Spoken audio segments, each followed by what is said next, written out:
Bonjour, bonjour et bienvenue dans cette petite séquence vidéo, au cours de laquelle nous allons parler un peu des Kennedy, nous allons parler de l'Afrique du Sud, nous allons parler des Juifs, nous allons parler de l'État d'Israël.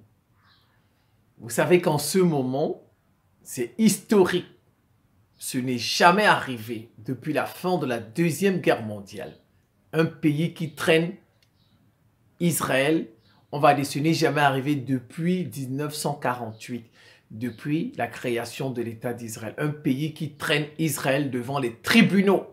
C'est historique ça. Bon, peut-être que c'est une mascarade des Occidentaux, qui sait? Si ce n'est pas une mascarade, ils vont chercher à punir l'Afrique du Sud. Bon, est-ce que ça va marcher? Je n'en sais rien. Mais ils vont chercher à punir au minimum. Au minimum, s'ils ne punissent pas toute l'Afrique du Sud, en particulier les Noirs, voilà, ils ne peuvent pas punir les Blancs. Parce que ce sont leurs frères de couleur de peau.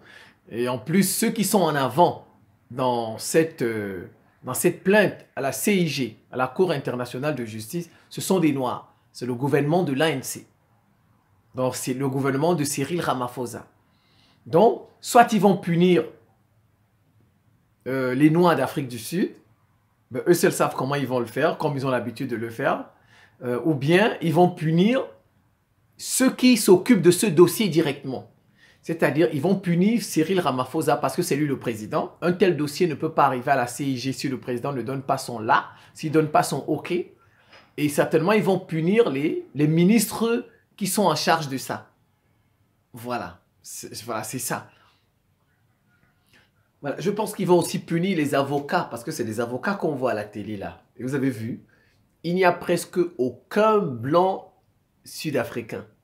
Regardez tous les avocats là qu'on montre à la télé. Les blancs qui sont à côté, c'est des Palestiniens qui sont venus soutenir l'Afrique du Sud dans ce processus-là.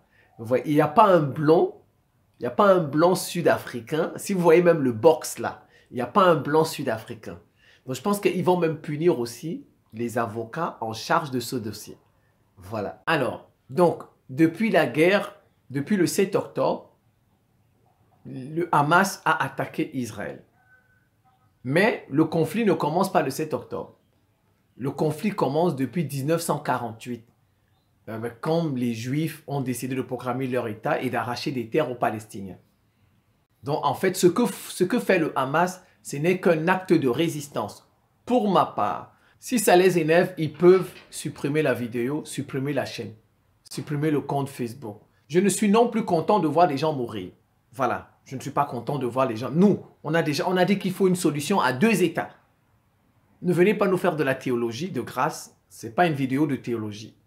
Oh, c'est leur terre que Dieu a dit que le peuple est élu de grâce. Ne venez pas nous faire de la théologie.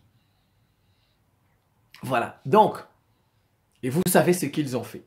Vous voyez ce qu'ils ont fait. On est déjà à plus de 22 000 morts civils. 22 000 morts qu'ils ont tués. Dans l'Afrique du Sud, a porté plainte. A dit que ça, c'est un génocide. Vous voyez, c'est historique ça. Je m'appelle Simon-Paul Bamboun-Dobo. Je suis le ministre de la Défense de l'Afrique, d'un monde multipolaire et de la réciprocité. Nous sommes pour la coexistence des peuples, l'entente des peuples. Les peuples peuvent vivre ensemble sur le même territoire. Soit ils forment un État, l'État d'Israël. À l'intérieur, il y a des Palestiniens, il y a tout le monde. Voilà. Ou bien, bon, regardez comme la Russie est. Regardez la Russie. La Russie, c'est une fédération. Hein. Dedans, il y a les Tchétchènes. Regardez, la Tchétchénie a un président. La Tchétchénie a un président, Kadyrov, que vous voyez là. Et maintenant, la Tchétchénie est dans la Russie, qui a pour grand président Poutine. Pourquoi ne peuvent-ils pas faire quelque chose comme ça là-bas? Israël peut décider de faire quelque chose comme ça là-bas? Israël peut faire ça? À défaut de faire 2 États. Mais on peut faire comme la Russie. Parce que ça existe, cet exemple. La Russie, ça existe. Je vous donne l'exemple des Tchétchènes. La Tchétchénie, c'est une république dans la Russie qui a son président. Israël a les moyens de faire ça. C'est Israël le plus fort de la région. Mais bon, Israël ne veut pas le faire. Et même Israël Israël a sa population, à peu près une population qui est palestinienne. Dans Israël que vous voyez, il y a une population palestinienne. C'est des Arabes palestiniens qui ont qui ont la nationalité israélienne. Ils sont citoyens d'Israël. Donc ça existe déjà. Donc Israël, à défaut de faire une solution à deux États, parce qu'apparemment, on va faire un peu de théologie, leur religion a dit qu'ils doivent récupérer toute la terre, voilà. Et je pense même qu'ils sont capables de partir jusqu'au Liban. Ils sont capables de partir jusqu'au Liban. Si les Syriens quittent le Liban, si l'armée de Syrie, vous savez, les Syriens sont au Liban, hein. Les Syriens ont leur armée au Liban. Je pense, et c'est pourquoi vous voyez le plus, parfois, il y a des manifestations au Liban. On demande à l'armée de Bachar al-Assad de partir. Mais en fait, c'est fait exprès. C'est des gens qu'on monte. C'est des gens qu'on monte pour chasser les soldats syriens du Liban. Et je vous dis, le jour où on va chasser ces soldats syriens du Liban, vous allez voir, Israël va occuper le Liban. Israël va occuper, peut-être pas tout le Liban, mais une partie du Liban.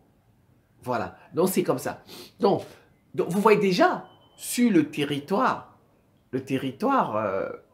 d'Israël, il y a des Palestiniens qui ont la nationalité israélienne. Israël peut faire comme ça avec le reste. Ça devient un grand État. Mais en fait, ils veulent un État juif. C'est ça, ils veulent un État juif. C'est ça, ils veulent chasser les autres. Par rapport à leur religion, Dieu aurait dit que c'est le peuple élu. Et les Occidentaux les soutiennent. Bon, les Occidentaux, peut-être, ils savent pourquoi ils les soutiennent. Peut-être qu'ils ont l'expérience de ça. Peut-être. Vous savez, on ne peut pas soutenir quelqu'un comme ça si les gens n'ont pas l'expérience de ça. Peut-être qu'ils se sont rendus compte que les Juifs, là, sont vraiment le peuple de Dieu. Parce que, regardez, les Occidentaux les soutiennent. Ça me vient. On dit soutien indéfectible, soutien inconditionnel. Leur soutien indéfectible ou leur soutien inconditionnel. Peut-être qu'ils ont expérimenté ça. Parce que vous ne pouvez pas soutenir un état de la sorte si vous n'avez pas expérimenté ça dans votre chair. Dans votre chair. Peut-être qu'ils se sont rendus compte que c'est vraiment le peuple de... Peut-être. Parce que comme je vous dis, regardez, je vais vous dire, comment ils sont arrivés à battre l'Empire ottoman? Vous savez, l'Empire ottoman, parce que dès le début, les Occidentaux voulaient déjà mettre Israël là-bas. Ils avaient demandé à l'Empire ottoman de mettre Israël là-bas. L'Empire ottoman a refusé. L'Empire ottoman a refusé. Et ils ont fait la guerre contre l'Empire ottoman. La Première Guerre mondiale, tout ça après. Ouais. Mais ils ont quand même battu l'Empire ottoman. Un empire qui allait de la Libye aux portes de la Russie. De la Libye aux portes de la Russie. Quand on gagne un empire comme ça, c'est qu'il y a vraiment la main de Dieu. Parce que c'est que vraiment, le Dieu des Occidentaux voulait récupérer les lieux saints. Il voulait récupérer Jérusalem. Parce que vous voyez, les lieux saints là, où il y a le christianisme, les lieux saints du christianisme, c'était dirigé par les musulmans. Les Européens voulaient récupérer ça. Ils voulaient plus que ces lieux saints soient dirigés par les musulmans. Donc, ça veut dire que, quelque part, il y a la main de Dieu. Parce que, regardez, vous dites que votre lieu saint, en ce moment, il est dirigé par un peuple qui ne pratique pas votre religion. Et ce peuple qui ne pratique pas votre religion, c'est un empire de près de 30 États. Un empire de près de 30 États. Et vous vous mettez en guerre contre eux. Vous savez, ceux qui ont fait la guerre contre l'Empire ottoman, ils sont peut-être trois. C'est la France, l'Angleterre et puis la France, l'Angleterre, grosso modo. Et vous avez même un pays européen qui a soutenu l'Empire ottoman, l'Allemagne. L'Allemagne était avec l'Empire ottoman. Vous voyez, l'Allemagne était avec l'Empire ottoman. Ça veut dire quelque part, peut-être que les Occidentaux, si vous voyez, ils soutiennent Israël comme ça, c'est suspect. Ils ont peut-être expérimenté ça.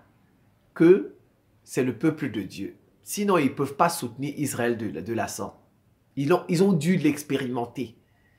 Vous savez, parfois, quand vous expérimentez quelque chose, hein, vous êtes obligé de faire.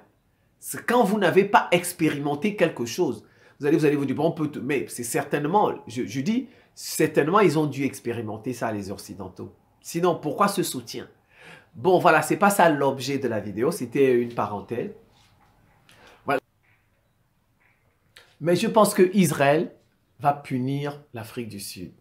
Bon, je ne sais pas si la punition va marcher, hein? Je ne sais pas.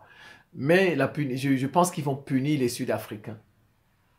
Comme ils ont puni les Kennedy. Les Juifs, ce sont les Juifs qui ont puni les Kennedy. Ceux qui ne savent pas ça, ce sont les Juifs des États-Unis, du Royaume-Uni qui ont puni les Kennedy. La première hypothèse, c'est une mascarade.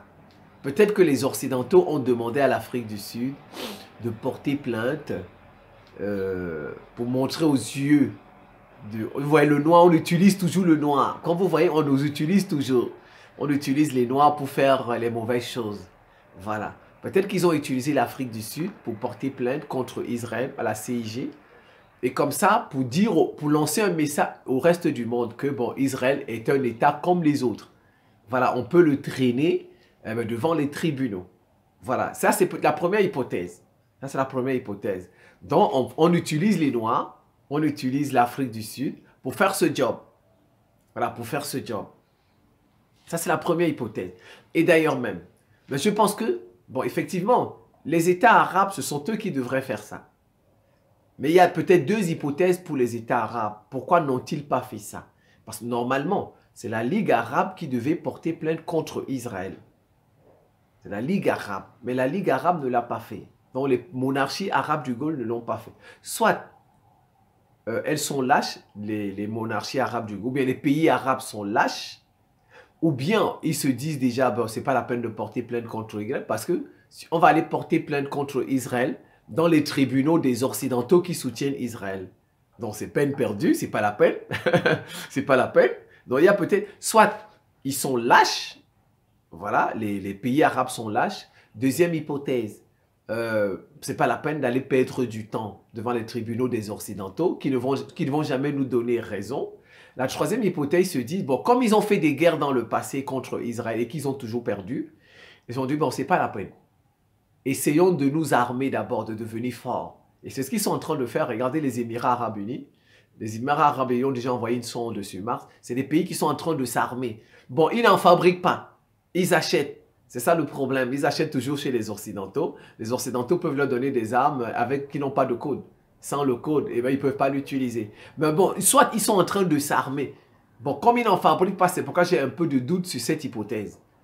Parce qu'ils achètent seulement les armes chez les Occidentaux qui soutiennent Israël. Mais bon, je l'ai dit quand même cette hypothèse. Comme ils sont en train de s'armer et disent, ben, il faut mieux qu'on s'arme. On lie des partenariats avec la Russie, avec l'Iran, avec la Chine. Peut-être qu'ils vont nous apprendre à fabriquer des armes. Et maintenant, quand on sera au top, on va s'occuper d'Israël. Voilà, peut-être. Vous voyez, ces trois hypothèses. Je dis, la raison pour laquelle les pays arabes n'ont pas porté plainte. Première hypothèse, c'est soit ce sont des lâches. Deuxième hypothèse, c'est pas la peine de porter plainte parce que ce sont des tribunaux des Occidentaux. Ils vont pas nous donner raison. Troisième hypothèse, c'est non. On a perdu dans le temps face à Israël. Toutes les guerres, là, on a perdu. Donc, c'est plus le moment d'affronter Israël. On se calme, on s'arme, on noue des partenariats. Ils vont nous apprendre à fabriquer des armes. Et bien, quand on sera prêt, eh bien, on va s'occuper d'Israël. Ça, c'est peut-être les raisons pour lesquelles les pays arabes n'ont pas porté plainte. Parce que normalement, ce sont les pays arabes qui devraient porter plainte. Ce n'est pas l'Afrique du Sud.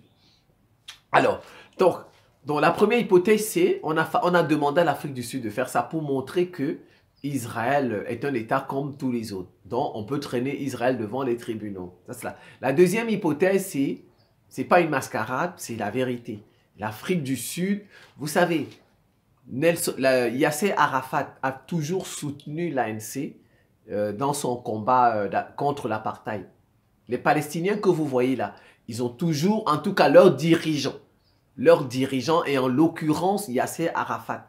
Yasser Arafat a toujours soutenu, l'ANC dans sa lutte contre l'apartheid. Vous savez, Israël était du côté des Blancs de l'Afrique du Sud.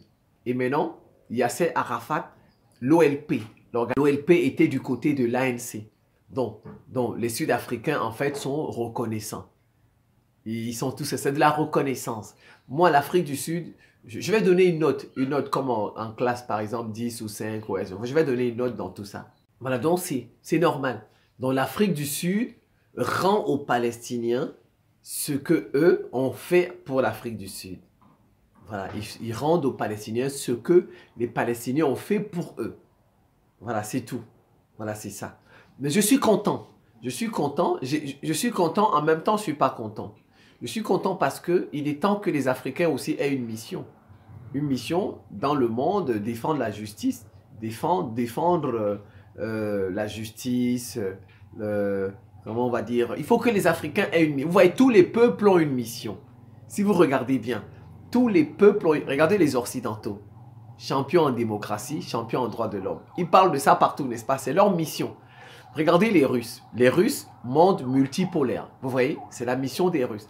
La Chine, mission économique. Vous voyez? Mission économique, les routes de la soie. Vous voyez par exemple les monarchies arabes du Golfe. Leur mission c'est quoi? Répandre l'islam. Vous voyez, les peuples ont des missions. C'est très bien. Donc je suis content de l'action de l'Afrique du Sud. Donc déjà, je lui donne 10 sur 20 pour cette action. Je lui donne 10 sur 20. Voilà, je suis content parce qu'il faut que les Africains aient une mission. La justice, beaucoup d'autres principes. Vous pouvez aussi chercher et peut-être laisser dans les commentaires. Il faut que les Africains aient une mission que nous allons défendre aux yeux du monde entier. Voilà, là, il faut rendre justice au palais. Voilà, c'est ça. La justice et puis quoi? Et encore d'autres principes. Donc, je suis content. C'est pourquoi déjà, je donne 10. Je ne suis pas fâché de cette plainte. Je donne 10 déjà sur 20 à l'Afrique du Sud. Parce que l'Afrique du Sud est en train de dire, eh ben nous allons défendre à travers le monde la justice, certains principes. Il faut que les Africains aient une mission ça va nous aider. Quand vous avez une mission, Dieu va vous donner les moyens de votre mission. Dieu va vous donner les moyens de votre mission. Dieu va vous faire avancer dans ce combat. Si vous dites que vous allez défendre la justice à travers le monde, Dieu va vous aider. Donc il est bon que les Africains aient une mission. Donc je suis déjà content. Donc je donne 10 sur 20 à l'Afrique du Sud. Maintenant, comme l'Afrique du Sud le fait par reconnaissance au palais, parce que ce que Yasser Arafat a fait, donc j'ajoute 2. Ça fait, je lui donne 12 sur 20. Je donne à l'Afrique du Sud 12 sur 20. Mais maintenant, si l'Afrique du Sud avait commencé par défendre des pays africains, parce qu'il faut d'abord balayer chez soi normalement. Il y a beaucoup de cas dans les pays africains qui ont des soucis. L'Afrique du Sud aurait pu commencer d'abord par certains pays africains. Bon, on ne savait pas que ça allait arriver, cette situation du 7 octobre, on ne le savait pas. Mais bon, vous voyez, parce qu'il y a beaucoup de situations comme ça en Afrique, des gens qui meurent. Voilà, l'Afrique du Sud aurait pu... C'est pourquoi moi je donne 12 sur 20 à l'Afrique du Sud.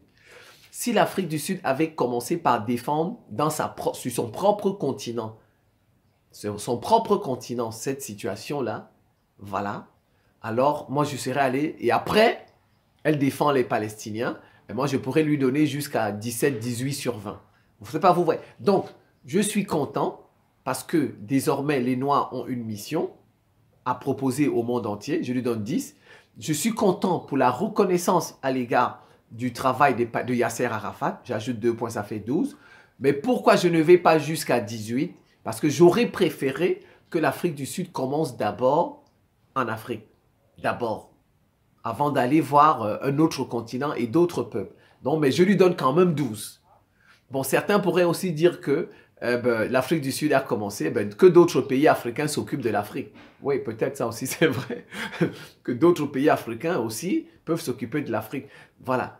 Alors, donc, mais non, mais je pense qu'on va les punir. Si ce n'est pas une mascarade, les Juifs du monde entier vont les punir. Ils vont les punir.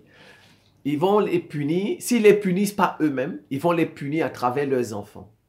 Ils vont les punir à travers leurs enfants. S'ils ne punissent pas Cyril Ramaphosa, le ministre de la Justice, les avocats qui ont traité le dossier, voilà, ou bien s'ils ne font pas quelque chose contre le... Vous voyez, c'est pourquoi... Regardez, quand on parle toujours, ils nous disent que non, on n'a pas de preuves.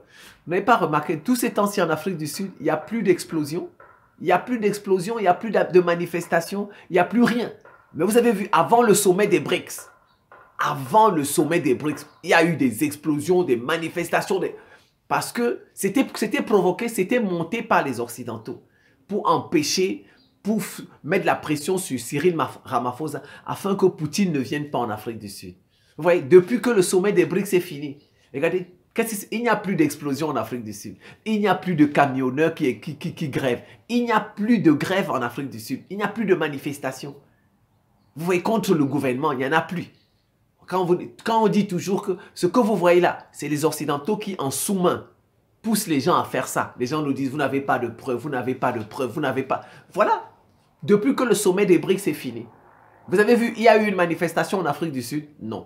Depuis que le sommet des BRICS est fini, est-ce que vous avez vu une explosion en Afrique du Sud? Non. Est-ce que vous avez vu un quelconque palabre en Afrique? Il n'y en a pas. Tout ça, c'était avant le sommet des BRICS. C'était pour saboter le sommet des BRICS. C'est tout.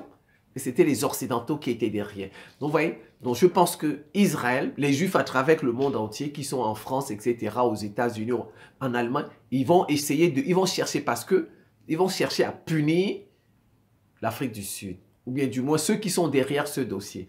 Ou bien aussi, ils peuvent ne pas punir, dire bon, c'est pas grave. De toutes les façons, la justice ne leur donnera pas raison. Donc, on peut montrer aux yeux du monde que nous aussi, nous sommes un État comme les autres. Voilà, ils peuvent aussi se comporter, penser comme ça. Ils peuvent penser comme ça. Que bon, nous aussi, nous sommes un État comme les autres, comme ça les gens. Mais vous allez voir, s'ils pensent comme ça, tant mieux. Mais je pense qu'ils vont chercher à punir. Il faut bien regarder ce qui va se passer en Afrique du Sud les années à venir. Il faut regarder Cyril Ramaphosa, il faut regarder ses enfants, ce qui va leur arriver. Il faut bien regarder. Les avocats qui ont traité ce dossier, le ministre de la Justice, il faut bien les regarder. Et il faut regarder leurs enfants. Ils peuvent peut-être ne pas les punir directement, mais punir les parents à travers les enfants. Ces gens-là, prenons Kennedy. Je vais vous donner Kennedy. Vous savez que ce sont les Juifs qui ont puni les Kennedy. Les Kennedy, il n'y a pas de malédiction. Les Kennedy, là, comme ils sont morts, il n'y a pas de malédiction. Ce n'est pas une malédiction. C'est les Juifs des États-Unis et du Royaume-Uni qui les ont punis. Vous savez, le papa de Kennedy, le papa de John Fitzgerald, le président là, son papa, il était antisémite. C'était une famille catholique. Il est devenu très riche. Il a eu, je pense, à peu près 9 enfants. 9. Donc 4 garçons. Et lui-même, le papa, il voulait devenir président des États-Unis. Il voulait devenir président. Il voulait être le papa voulait être le premier catholique président des États-Unis. C'était ça son rêve. Mais sauf qu'il était antisémite. Voilà. Il avait remarqué que c'est les Juifs qui dirigeaient les États-Unis, que c'est les Juifs. Donc il était contre ça. Il était contre ça. Il détestait, il était antisémite. Maintenant, on l'a envoyé ambassadeur en Grande-Bretagne. Le papa de Kennedy, il était ambassadeur. Il est devenu ambassadeur presque à la même époque où Hitler montait en Allemagne. Il avait déjà entendu le discours de Hitler. Et lui, comme il avait des propos antisémites, il le disait ouvertement, hein, le papa de Kennedy, il n'avait pas peur. Parce que bon, il était un grand homme aussi, il appartenait à une grande famille, il était riche aussi. Voilà, donc on ne menace pas. Donc, quand il a vu que Hitler montait, il est allé voir Churchill. Il était ambassadeur des États-Unis au Royaume-Uni. Il a vu Churchill, le premier ministre. Il a dit, Churchill, il faut soutenir Hitler. On va décimer les Juifs là. Donc le papa de Kennedy était pour qu'on décime les Juifs. Voilà, vous avez vu, c'est pourquoi on vous dit même que pendant la guerre, il y a des Juifs qui lui ont demandé de l'aide. Il a refusé. Il a refusé de l'aide. Voilà, c'est comme ça que les Juifs qui étaient aux États-Unis, qui étaient au Royaume-Uni, se sont fâchés. Et on dit qu'on va le punir. Un, il ne sera pas président. 2, on va le punir, mais on ne va pas le punir. On va le punir indirectement. On va le punir à travers ses enfants. Lui d'abord, sa punition, c'est qu'on va l'empêcher de devenir président. Il ne sera pas président. Voilà. Et dans sa famille, personne ne sera président. Tous ceux qui vont essayer de devenir président, on va les éliminer. Et comme ça, vous voyez, ils n'ont pas tué le papa. Ils n'ont pas tué le papa. Mais ils ont dit qu'ils vont punir le papa à travers ses enfants. Voilà, comme ça, il va voir ses enfants mourir. Là, ça fait plus mal. Vous voyez? On tue un à un tes enfants devant toi, un à un. Ça fait plus mal. Comme vous voyez, les Kennedy, là, ce n'est pas une malédiction. C'est une punition des Juifs des États-Unis et du Royaume-Uni. Parce que le papa de Kennedy était antisémite. Donc, il pourrait faire la même chose avec l'Afrique du Sud. Il pourrait faire la même chose avec l'Afrique du Sud. Il pourrait. Voilà, c'est comme ça. Alors, donc, le papa, on l'a empêché de devenir le premier catholique président. On l'a empêché. Il a dit, bon, c'est pas grave. Si moi, je ne peux pas devenir président et que les Juifs m'empêchent de devenir président, mais comme j'ai l'argent, je vais tout faire. Donc, finalement, toute sa famille était antisémite. Tous ses fils étaient antisémites parce qu'ils étaient fascinés par l'Allemagne.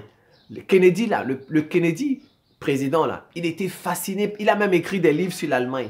C'est entre autres, c'est son voyage qu'il a fait. Parce qu'il est parti, on lui avait demandé de ne pas aller en Allemagne.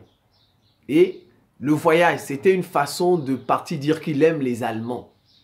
Or, ces Allemands-là qui ont tué des Juifs, vous voyez, son voyage, c'était une provocation. Donc, je m'explique. Le papa, comme il ne pouvait pas être président, il a dit son premier fils sera président. Son premier fils, Kennedy est son deuxième fils. Kennedy est son deuxième. Il avait le premier fils. Le premier fils a commencé à faire la campagne pour devenir président. Campagne. Tchou. On a fait des attentats.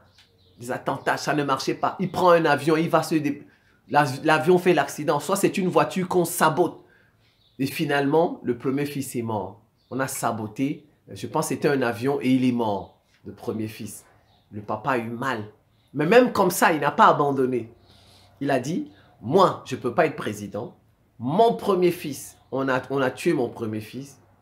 J'ai encore d'autres fils. Il y aura un là-bas qui sera président. Un là-bas, le premier catholique président. Mais non, c'est John Fitzgerald Kennedy. Il a dit, maintenant, c'est toi mon fils. Tu seras le deuxième. Tu vas essayer. Alors, Kennedy que vous voyez, on l'a saboté. On a fait beaucoup de sabotage sur son avion, sur ses voitures qui se déplaçaient, beaucoup. Mais sauf que, bon, il a eu la chance. Comme Dieu a dit, ben, il a eu la chance.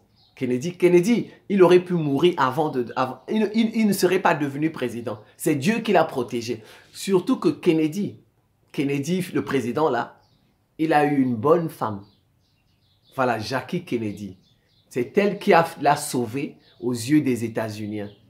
Voilà, les États-Unis ont voté Kennedy là à cause de sa femme. Parce qu'ils aimaient ce couple-là, une belle femme qui était... Voilà, c'est sa femme qui a fait que le mari soit devenu président. Alors maintenant, ouais, comme ils n'ont pas réussi à tuer, alors qu'ils l'ont saboté plusieurs fois, hein, ils s'en sont pris aux enfants. Vous savez, Jackie Kennedy a perdu 2 enfants. Jackie Kennedy, les enfants, quand elle a accouché, l'accouchement, on dit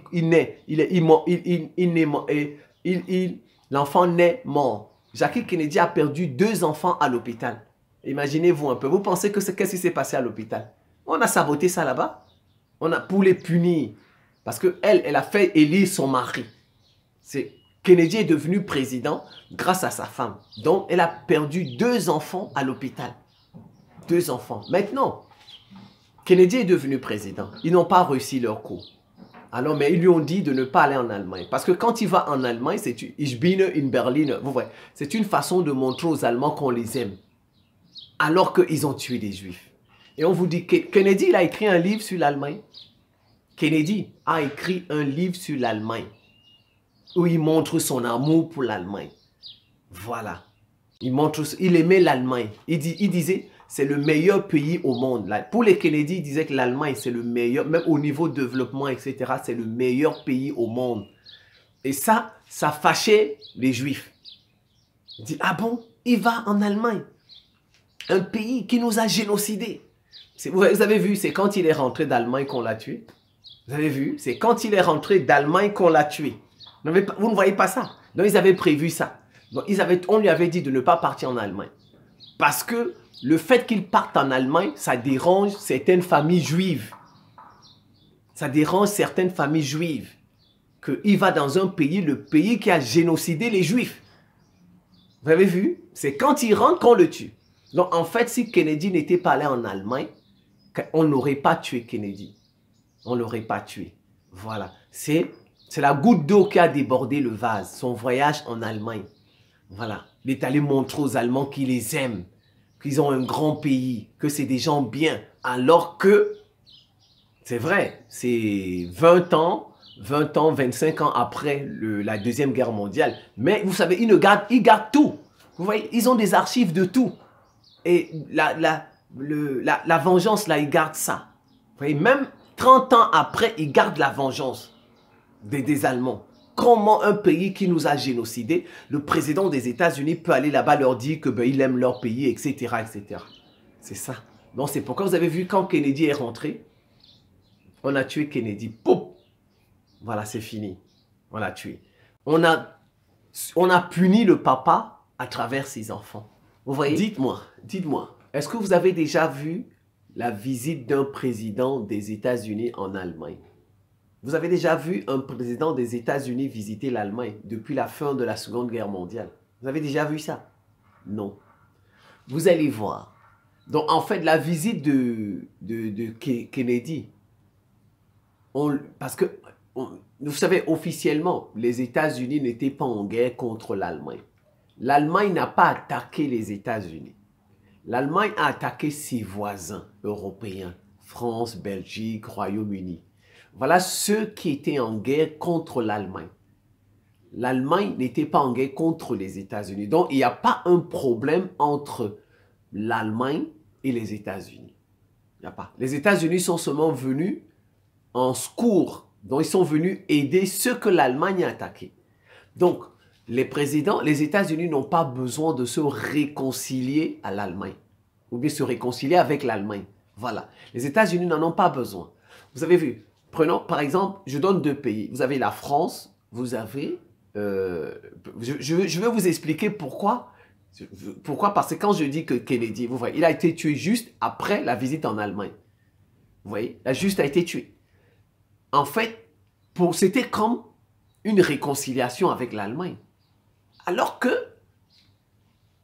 officiellement, les États-Unis n'étaient pas en guerre avec l'Allemagne. Donc, comme je vous ai dit, c'est juste. Donc, vous voyez, regardez.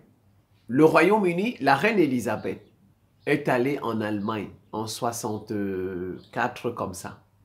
C'est 64. Mais c'était pour sceller la réconciliation. Voilà, c'était pour se réconcilier avec l'Allemagne. Les Français aussi, les présidents français sont allés en Allemagne. C'était pour la réconciliation entre Européens. Mais le président des États-Unis n'a pas besoin d'aller se réconcilier avec l'Allemagne parce que l'Allemagne, les États-Unis n'étaient pas en guerre contre... Donc, en fait, vous voyez, les Juifs des États-Unis ont dit niet. Vous voyez, si vous voyez bien la visite de Kennedy, ce n'était pas une réconciliation. C'était une visite officielle, une visite de courtoisie. Donc, il rendait visite à l'Allemagne. Voilà, c'était ça. Il rendait visite à un pays qui a fait la Shoah, qui a tué des Juifs. Ce n'était pas une visite de réconciliation parce que l'Allemagne et les États-Unis n'étaient pas en guerre, n'étaient pas en conflit. Donc, ce n'était pas une visite de réconciliation. C'était une visite de courtoisie. Une visite pour visiter l'Allemagne. Un pays joli, un pays beau, des gens qui sont forts. Le discours de Hitler. Vous voyez, Kennedy a repris le discours de Hitler à peu près. Ouais, c'est comme ça. C'est pourquoi, vous voyez, dès qu'il est rentré, on l'a tué. Ça veut dire qu'il y a des gens qui lui avaient dit on ne voulait pas de cette visite. Vous voyez? Donc, d'accord, j'étais en train de parler. Par exemple, Barack Obama en 2009 est parti en Allemagne. Vous allez voir, la plupart des présidents des États-Unis qui vont en Allemagne, c'est lors des commémorations. C'est quand on commémore des événements historiques. Des événements de la Première Guerre mondiale, les événements de la Deuxième Guerre mondiale. Ça, c'est permis au président des États-Unis. Il y a comme un veto aux États-Unis. Vous allez voir, hein? Je vous dis, il y a un veto aux États-Unis. Les présidents des États-Unis n'ont pas le droit de se rendre en Allemagne en visite officielle pour peut-être regarder comme parler de l'économie, parler de... Non, non, non. Les présidents des États-Unis vont en Allemagne seulement lorsqu'il s'agit de commémorer les événements passés. Première, Deuxième Guerre mondiale, les guerres de Waterloo, etc. C'est tout. Et c'est ce que Barack Obama a fait en 89. en 2009. C'est ce que vous voyez, Barack Obama. Après son discours en Égypte, vous voyez, il est allé en Égypte. C'est après l'Égypte qu'il est parti en Allemagne. Il a visité des sites historiques. Regardez, si vous regardez, allez regarder les images. Tapez sur peut-être Google ou YouTube les images, visite de Barack Obama en Allemagne en 2009. Vous allez voir, il est allé visiter les lieux historiques. Et après, il est allé en France.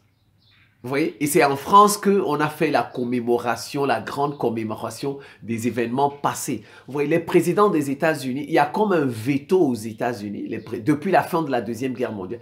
Les présidents des États-Unis ne doivent pas aller en Allemagne, le pays qui a tué des Juifs. Voilà, le président ne doit pas aller en visite officielle là, de courte. Comme vous voyez, un président va, comme Xi Jinping est parti, vous voyez, il est parti aux États-Unis, visite tout récemment là. Voilà, il n'y a pas ça. Il n'y a pas ça. Les présidents des États-Unis ont le droit d'aller en Allemagne, sauf pour commémorer les événements historiques. Or, Kennedy, c'était pas pour commémorer les événements historiques. C'était pour montrer sa fascination à l'égard des Allemands. Allez, il a même écrit des livres sur ça, l'Allemagne. Il a même écrit, c'était pour montrer sa fascination à l'égard de l'Allemagne. Voilà, c'est ça. Et ça ne plaît pas aux Juifs, au lobby juif. Donc, dès qu'il est rentré, on a fait tôt. Vous voyez, c'est comme ça. Donc, il y a un veto. Les présidents des États-Unis ne doivent pas aller en Allemagne. Tu vas en Allemagne. Si ce n'est pas pour commémorer, on va te tuer. Apparemment, on va t'éliminer. C'est comme ça. En plus de ça, le papa de Kennedy était antisémite. Vous voyez, donc il y a tout ça qui a joué. Maintenant, il y avait 2 frères qui restaient. Le troisième, c'est Robert Kennedy. Robert Kennedy, non, il avait 5 garçons. C'est 5. Non, il avait 4. Robert Kennedy, le papa a dit, mon fils est devenu président. J'ai encore un autre fils. Lui aussi va devenir président. Et cette fois-ci, ils ont dit, non, on ne va pas attendre qu'il devienne président. On ne va pas attendre Robert Kennedy, on l'a tué. Voilà, on l'a tué. Maintenant, le 4e, le papa a dit le 4e, Ted Kennedy. Vous voyez Ted Kennedy. Ted Kennedy, lui, on ne l'a pas tué. Il est mort aux environs de 90 ans. 89, 90 ans. Il venait juste de mourir là. Il était sénateur à vie. Ted Kennedy, lui aussi, son papa a dit, tu vas devenir président. Parce que son papa savait qu'il faisait ça. Son papa savait que ce n'était pas une malédiction. Son papa savait que c'était une punition parce que lui, il était antisémite. Donc, c'était une punition des Juifs. Voilà. Donc, Ted Kennedy a essayé aussi. On a saboté son avion. On a saboté ses voitures chaque fois. Il sortait de là, des accidents. Mais il sortait de là indemne. Maintenant, on a monté une affaire avec sa secrétaire. Que dans sa voiture, on a tué la secrétaire. Et on a dit que c'est lui qui a tué en pleine campagne sa secrétaire. Sa secrétaire est morte dans sa propre voiture. Dans sa propre voiture. On dit que c'est lui qui a poussé la voiture. Donc, c'est ça qui a sali, qui a terni l'image de Ted Kennedy. Et puis, Ted Kennedy s'est retiré. Il a dit, moi, c'est bon, je ne chercherai plus à être président des États-Unis. C'est pourquoi vous voyez, Ted Kennedy a vécu jusqu'à 89 ans. On l'a laissé. On ne l'a pas tué parce qu'il ne voulait plus devenir président. Voilà, c'est le dernier fils du papa. Il a dit, moi, parce qu'il a essayé, on a saboté son avion, sa voiture, on l'a accusé d'avoir tué sa secrétaire. Et puis il a dit, bon, ça va, je me retire. Ouais, c'est pourquoi il est resté sénateur. C'est pourquoi vous voyez, il a vécu jusqu'à 89 ans. Maintenant, le dernier, vous savez, Kennedy, le président, il avait un fils. Il avait un fils qu'on a tué aux environs de 37 ans là. Quand il a commencé à devenir un grand. On l'a tué, le fils de Kennedy. Non, ça, on l'a éliminé parce qu'en fait, les États-Unis ont commencé à l'aimer. Vous voyez, la famille Kennedy est devenue une légende. On les aime. C'est devenu une légende. Donc, le fils de Kennedy, il est mort, je pense, à 36 ou à 37 ans. Mais c'est un accident d'avion. On l'a éliminé, c'est tout. Parce que il commençait déjà, on se dit, il aurait pu bloquer. Par exemple, c'est à l'époque de Bill Clinton qu'on l'a éliminé. À l'époque de Bill Clinton. Oui, voilà, c'est à l'époque quand Bill Clinton voulait devenir président lors de la campagne. Ils ont senti que le fils Kennedy allait se présenter. Et là, il va gagner. Parce que vous voyez, les Kennedy sont devenus une légende. Donc, il allait gagner. Donc, on a fait encore des coups, pouf, l'avion, et puis on dit qu'il est mort. Maintenant, ouais, aujourd'hui, il reste un garçon Kennedy, c'est le fils de Ted, mais il est sénateur. Si vous pouvez taper fils de Ted Kennedy, vous allez voir, il est sénateur. Mais bon, il n'a pas d'ambition présidentielle. Il n'a pas d'ambition présidentielle. Dès qu'il aura des ambitions présidentielles, regardez, même 70 ans après la Deuxième Guerre mondiale, même les héritiers des Juifs ont gardé dents à la famille Kennedy parce que leur papa était antisémite. Vous voyez, même 70, par exemple, le fils de Kennedy, on l'a tué en 98, je pense. C'est en 98 qu'on l'a tué, le fils de Kennedy. Vous voyez, même 70 ans, 80 ans après, il garde rancune. Si le Kennedy là, qui vit aujourd'hui, le fils de Ted, qui est sénateur, s'il ose dire qu'il va se présenter à la présidentielle, on va le tuer. On va le tuer. Vous voyez, c'est comme ça. Donc, vous voyez, en fait, les Kennedy, ce n'était pas une malédiction. Les Kennedy, c'était une punition. Donc, ils pourraient punir les Sud-Africains aussi. Ils pourraient. Ils pourraient punir tous ceux qui se sont occupés. Vous savez, ils sont au courant. Ils connaissent ceux qui se sont occupés de ces dossiers. Ramaphosa, le ministre de la Justice, les avocats. Voilà, ils pourraient ne pas les punir directement, mais les punir indirectement. Voilà. Les punir à travers leurs enfants. Ils peuvent faire ça. Voilà. Je vous dis, les Kennedy, c'est une punition. C'est pas une malédiction, c'est une punition. Bon, mais sauf qu'ils ont fait des Kennedy une légende maintenant. Les Kennedy sont devenus une légende. Quand tu entends seulement le nom Kennedy aux États-Unis, tout le monde est content. Vous voyez, ils plaisent à tout le monde alors qu'on les a tués. C'est bizarre. Vous voyez, des gens qu'on a tués, ils plaisent à tout le monde. Dès que tu vois seulement une fille Kennedy là-bas, un garçon Kennedy, tout. Voilà, c'est comme ça. Donc, voilà un peu ce qui pourrait arriver à ceux qui s'occupent de ce dossier à la Cour internationale de justice. Ils gardent rancune, ces gens-là.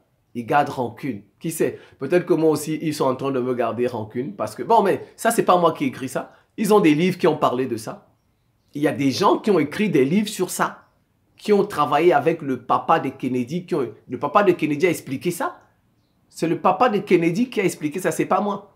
C'est lui qui a expliqué ça. C'est lui il a vu ses 3 fils mourir. C'est lui qui a expliqué ça. Et des gens ont écrit des livres. Si vous voulez, il y a des livres aux États-Unis qui parlent de ça. Ce que je vous dis là, il y a des livres qui parlent de ça. Et le témoignage du papa de Kennedy, c'est pas moi. Donc s'ils viennent me punir là, moi j'ai juste relaté qu'ils aillent punir les gens qui ont écrit ces livres. C'est pas moi. Moi j'ai pas écrit ce livre. J'ai juste dit ce qu'on a dit dans des livres. C'est tout. Voilà. Donc je pense que je vais m'en tenir là. C'est la fin de cette petite séquence vidéo. Je vous remercie pour votre attention et à très bientôt.